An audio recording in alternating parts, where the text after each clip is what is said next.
Welcome back to Doodling with Purpose, now episode 68. Gosh, we've been doing this for like almost a year and a half. Craziness.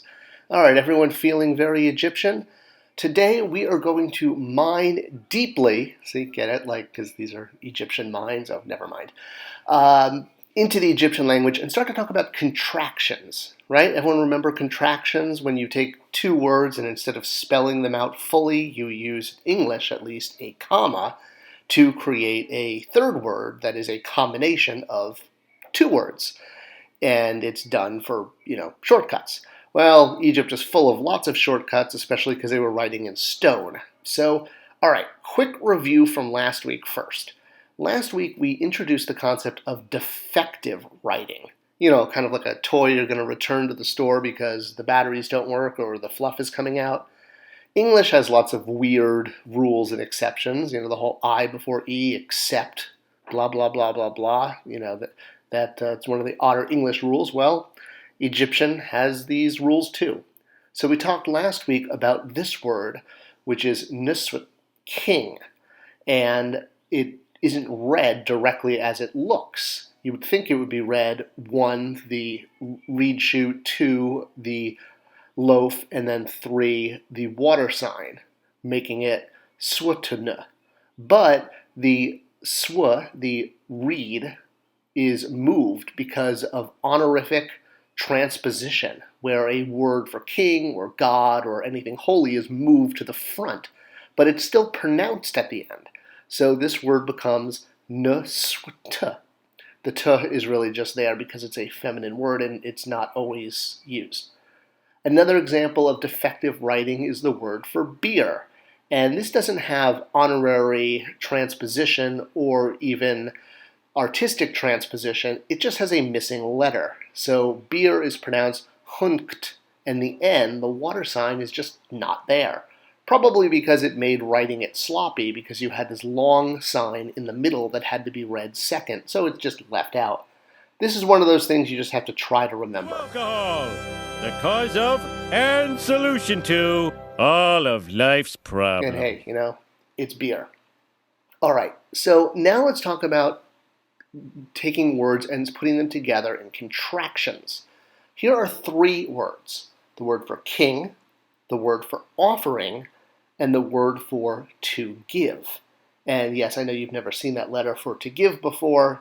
It's just a triangle with another triangle. Easy to draw. So king, we know, is pronounced nuswat with the honorific transposition. Offering looks like it would be pronounced hatip tp, and then there's a determinative, the offering determinative. But we know that when single consonants follow a double or triple consonant, you cross them out. So it's just pronounced chatip. You don't pronounce the extra T and the extra P, the loaf and the mat. And then the triangle is pronounced di, D-I. It's just a triangle within a triangle, so hence, easy to draw. And that is the word for to give. So this word here is a contraction of all 3 of those words. It takes letters and elements of all 3 and puts them together. But again, it's not read in the order you would think it would be read in because of honorific transposition. King, the sign for king, the reed shoot, is moved to the front. So it's pronounced chatip dai nusua, which means an offering that the king gives, made up of king, gives, and offering.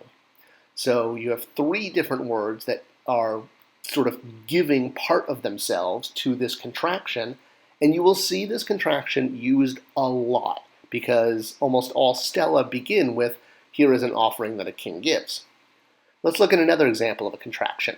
This is a contraction that's pronounced perhru, which means a voice offering, and it's the combination of 4 different words. It actually means a voice offering of bread and beer.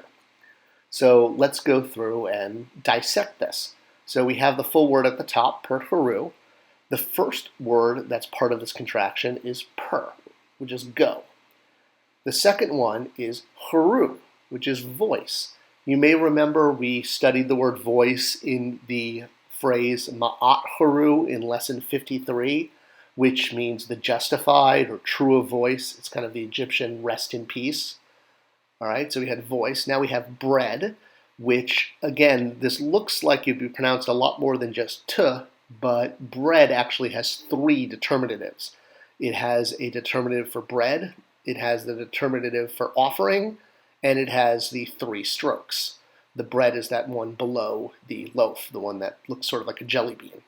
That is the symbol for bread. So bread is just pronounced t, but it gets 3 determinatives. And then finally you have beer, which we just went over, chunke, with the mysterious missing n, because it makes the word no longer look pretty, and Egyptians like their words to look nice. Hey, they were artistic. So elements from all 4 of these words are taken and put together and become part haru, a voice offering of bread and beer. Although it's not always bread and beer, but bread and beer always appear in it, whether or not bread and beer are part of the offering. So you could see the per, the haru, the bread determinative, and the beer determinative come together to become this contraction word, pert haru, a voice offering of bread and beer. Another contraction you'll see a lot. All right, I know this is getting into more complicated stuff, so if you do have questions, please leave them in the comments below and I will make sure to answer, because I don't want to leave anyone hanging. We're on this journey together. We'll continue next week with more Doodling with Purpose. Please give this video a like and a share and a subscription, because, well, it tells YouTube to share it with more people. And that's pretty much the whole point, is to share fun knowledge. Thanks for watching, and I'll see you guys next week for more Doodling with Purpose.